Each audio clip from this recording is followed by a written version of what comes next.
मुंशी प्रेमचंद की कहानी पूस की रात। हल्कू ने आकर स्त्री से कहा, सहना आया है, लाओ, जो रुपए रखे हैं उसे दे दो, किसी तरह गला तो छूटे। मुन्नी झाड़ू लगा रही थी, पीछे फिरकर बोली, 3 ही तो रुपए हैं, दे दोगे तो कंबल कहाँ से आवेगा? माघ पूस की रात हाथ में कैसे कटेगी? उससे कह दो फसल पर दे देंगे, अभी नहीं। हल्कू एक क्षण अनिश्चित दशा में खड़ा रहा। पूस सिर पर आ गया। कंबल के बिना हार में रात को वह किसी तरह नहीं जा सकता, मगर सहना मानेगा नहीं। घुड़कियां जमावेगा, गालियां देगा, बला से जाड़ों में मरेंगे, बला तो सिर से टल जाएगी। यह सोचता हुआ वह अपनी भारी भरकम डील लिए हुए, जो उसके नाम को झूठ सिद्ध करता था, स्त्री के समीप आ गया और खुशामद करके बोला, ला दे दे, गला तो छूटे, कंबल के लिए कोई दूसरा उपाय सोचूंगा। मुन्नी उसके पास से दूर हट गई और आंखें तरेरती हुई बोली, कर चुके दूसरा उपाय, जरा सुनो तो, कौन सा उपाय करोगे? कोई खैरात दे देगा कंबल, न जाने कितनी बाकी हैं जो किसी तरह चुकने ही नहीं आती।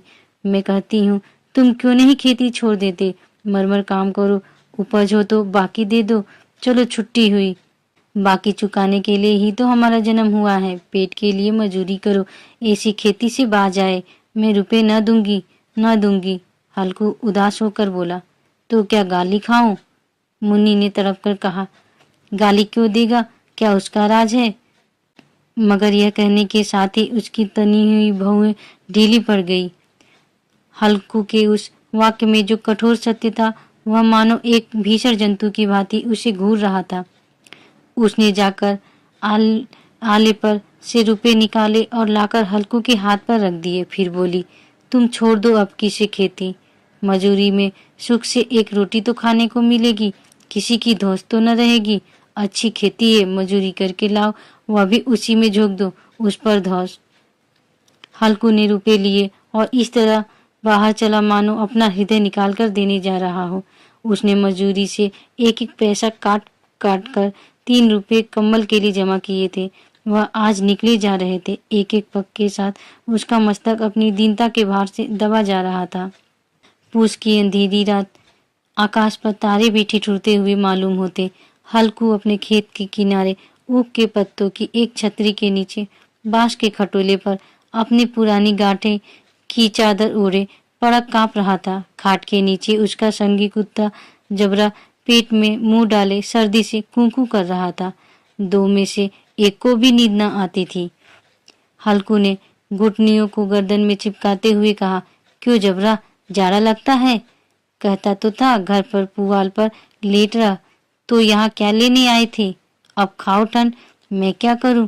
जानते थे मैं यहाँ हलवा पूरी खाने आ रहा हूँ, दौड़े दौड़े आगे आगे चले आए, अब रो नानी के नाम को।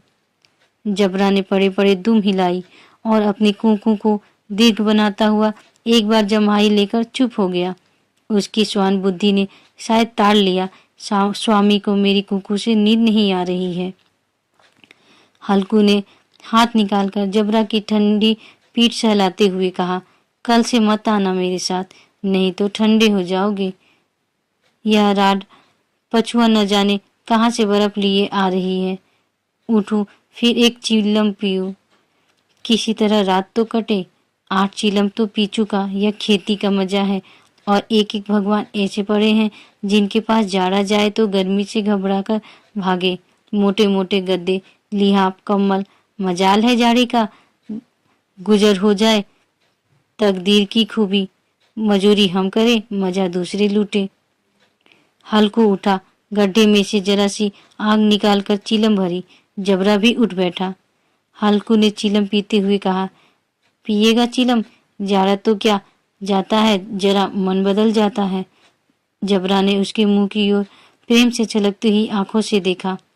हल्कू, आज और जाड़ा खा ले, कल से मैं यहाँ पुआल बिछा दूंगा, उसी में घुसकर बैठना, तब जाड़ा न लगेगा।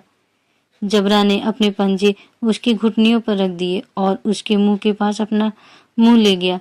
हल्कू को उसकी गर्म सांस लगी। चीलम पीकर हल्कू फिर लेटा और निश्चय करके लेटा कि चाहे कुछ भी हो अब की सो जाऊंगा, पर एक ही क्षण में उसके हृदय में कंपन होने लगा। कभी इस करवट लेटता, कभी उस करवट, पर जाड़ा किसी पिशाच की भांति उसके छाती को दबाए हुए था। जब किसी तरह न रहा गया तो उसने जबरा को धीरे से उठाया और उसके सिर को थपथपाकर उसे अपनी गोद में सुला लिया। कुत्ते की देह से जाने कैसी दुर्गंध आ रही थी, पर वह उसे अपनी गोद में चिपटाए हुए ऐसे सुख का अनुभव कर रहा था जो इधर महीनों से उसे न मिला था। जबरा शायद यह समझ रहा था कि स्वर्ग यही है, और हल्कू की पवित्र आत्मा में तो उस कुत्ते के प्रति घृणा की गंध तक न थी। अपने किसी अभिन्न मित्र या भाई को भी वह इतनी ही तत्परता से गले लगाता। वह अपनी दीनता से आहत न था जिसने आज इसे इस दशा को पहुंचा दिया। नहीं, इस अनोखी मैत्री ने जैसे उसकी आत्मा के सब द्वार खोल दिए और उसका एक एक अणु प्रकाश से चमक रहा था। सहसा जबरा ने किसी जानवर की आहट पाई। इस विशेष आत्मीयता ने उसमें एक नई स्फूर्ति पैदा कर दी थी जो हवा के ठंडे झोंकों को तुच्छ समझती थी। वह झपटकर उठा और छपरी से बाहर भौंकने लगा। हल्कू ने उसे कई बार चुमकार कर बुलाया, पर वह उसके पास न आया। हार में चारों तरफ दौड़ दौड़ कर फूंकता रहा। एक क्षण के लिए आ भी जाता तो तुरंत ही फिर दौड़ता। कर्तव्य उसके हृदय में अरमान की भांति ही उछल रहा था। 1 घंटा और गुजर गया। रात ने शीत को हवा से धधकाना शुरू किया। हल्कू उठ बैठा और दोनों घुटनों को छाती से मिलाकर सिर को उसमें छिपा लिया। फिर भी ठंड कम न हुई। ऐसा जान पड़ता था सारा रक्त जम गया है, धमनियों में रक्त की जगह हिम बह रहा है। उसने झुककर आकाश की ओर देखा। अभी कितनी रात बाकी है। सप्तर्षि अभी आकाश में आधे भी नहीं चढ़े। ऊपर आ जाएंगे तब कहीं सवेरा होगा। अभी पहर से ऊपर रात है। हल्कू के खेत से कोई एक गोली के टप्पे पर आमों का एक बाग था। पतझड़ शुरू हो गई थी। बाग में पत्तियों का ढेर लगा हुआ था। हल्कू ने सोचा चलकर पत्तियां बिटोरूं और उन्हें जलाकर खूब तापूं। रात को कोई मुझे पत्तियां बटोरते देखे तो समझे कोई भूत है। कौन जाने कोई जानवर ही छिपा बैठा हो, मगर अब तो बैठे नहीं रहा जाता। उसने पास के अरहर के खेत में जाकर कई पौधे उखाड़ लिए और उनका एक झाड़ू बनाकर हाथ में सुलगता हुआ उपला लिए बगीचे की तरफ चला। जबरा ने उसे आते देखा तो पास आया और दुम हिलाने लगा। हल्कू ने कहा, अब तो नहीं रहा जाता जबरू, चलो बगीचे में पत्तियां बटोर कर तापे। टाठे हो जाएंगे तो फिर आकर सोएंगे, अभी तो बहुत रात है। जबरा ने कुकू करके सहमति प्रकट की और आगे आगे बगीचे की ओर चला। बगीचे में खूब अंधेरा छाया हुआ था और अंधकार में निर्दय पवन पत्तियों को कुचलता हुआ चला जाता था। वृक्षों से ओस की बूंदें टप टप नीचे टपक रही थी। एकाएक एक झोंका मेहंदी के फूलों की खुशबू लिए हुए आया। हल्कू ने कहा, कैसी अच्छी महक है जबरू, तुम्हारी नाक में भी तो सुगंध आ रही है। जबरा को कहीं जमीन पर एक हड्डी पड़ी मिल गई थी, उसे चिचोड़ रहा था। हल्कू ने आग जमीन पर रखी और पत्तियां बटोरने लगा। जरा देर में पत्तियों का ढेर लग गया। हाथ ठुठुरे जाते थे, नंगे पांव गले जाते थे और वह पत्तियों का पहाड़ खड़ा कर रहा था। इसी अलाव में वह ठंड को जलाकर भस्म कर देगा। थोड़ी देर में अलाव जल उठा। उसकी लौ ऊपर वाले वृक्ष की पत्तियों को छू छू कर भागने लगी। उस अस्थिर प्रकाश में बगीचे के विशाल वृक्ष ऐसे मालूम होते थे मानो यह अथाह अंधकार को अपने सिरों पर संभाले हुए हो। अंधकार के उस अनंत सागर में यह प्रकाश एक नौका के समान हिलता मचलता हुआ जान पड़ता था। हल्कू अलाव के सामने बैठा आग ताप रहा था। एक क्षण में उसने दोहर उतारकर बगल में दबा ली, दोनों पांव फैला दिए, मानो ठंड को ललकार रहा हो। तेरे जी में जो आए सो कर। ठंड की असीम शक्ति पर विजय पाकर वह विजय गर्व को हृदय में छिपा न सकता था। उसने जबरा से कहा, क्यों जब्बर, अब ठंड नहीं लग रही है? जब्बर ने कूकू करके मानो कहा, अब क्या ठंड लगती ही रहेगी? पहले से यह उपाय न सूझा? नहीं, इतनी ठंड क्यों खाते? जब्बर ने पूछ हिलाई।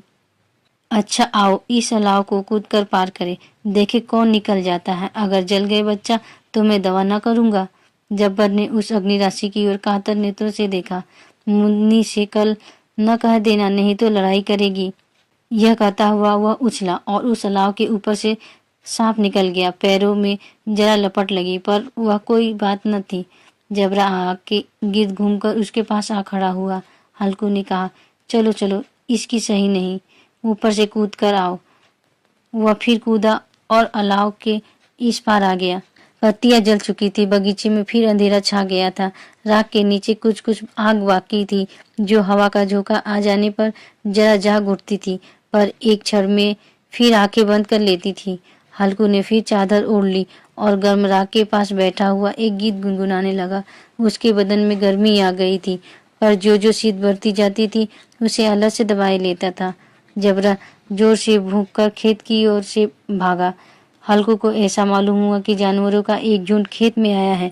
शायद नीलगांव का झुंड था। उनके कूदने दौड़ने की आवाजें साफ कान में आ रही थी। फिर ऐसा मालूम हुआ कि खेत में चल रही हैं। उनके चबाने की आवाज चरचर सुनाई देने लगी। उसने दिल में कहा, नहीं, जबरा के होते कोई जानवर खेत में नहीं आ सकता। नोची डाले, मुझे भ्रम हो रहा है। कहाँ, अब तो कुछ नहीं सुनाई देता। मुझे भी कैसा धोखा हुआ। उसने जोर से आवाज लगाई, जबरा, जबरा। जबरा भूखता रहा, उसके पास न आया। फिर खेत के चरे जाने की आहट मिली। अब वह अपने को धोखा न दे सका। उसे अपनी जगह से हिलना जहर लग रहा था। कैसा दंदाया हुआ था। इस जाड़े पाले में खेत में जाना, जानवरों के पीछे दौड़ना असह्य जान पड़ता। वह अपनी जगह से न हिला। उसने जोर से आवाज लगाई, लियो लियो लियो। जबरा फिर भूख उठा। जानवर खेत चल रहे थे। फसल तैयार है। कैसी अच्छी खेती थी, पर ये दुष्ट जानवर उसका सर्वनाश किए डालते हैं।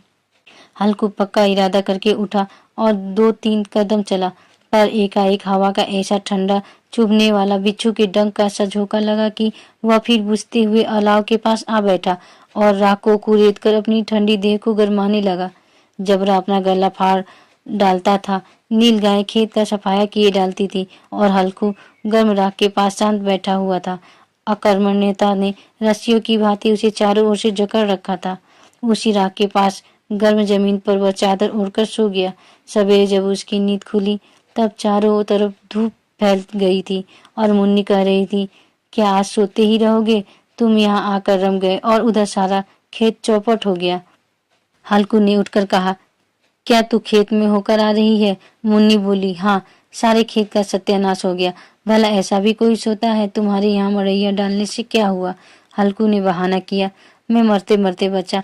तुझे अपनी खेत की पड़ी है। पेट में ऐसा दर्द हुआ कि मैं ही जानता हूँ। दोनों फिर खेत के डांड पर आए। देखा सारा खेत रौंदा पड़ा हुआ है और जबरा मड़ैया के नीचे चित लेटा है, मानो प्राण ही न हो। दोनों खेत की दशा देख रहे थे। मुन्नी के मुख पर उदासी छाई थी, पर हल्कू प्रसन्न था। मुन्नी ने चिंतित होकर कहा, अब मजूरी करके माल गुजारी भरनी पड़ेगी। हल्कू ने प्रसन्न मुख से कहा, रात को ठंड में यहाँ सोना तो न पड़ेगा।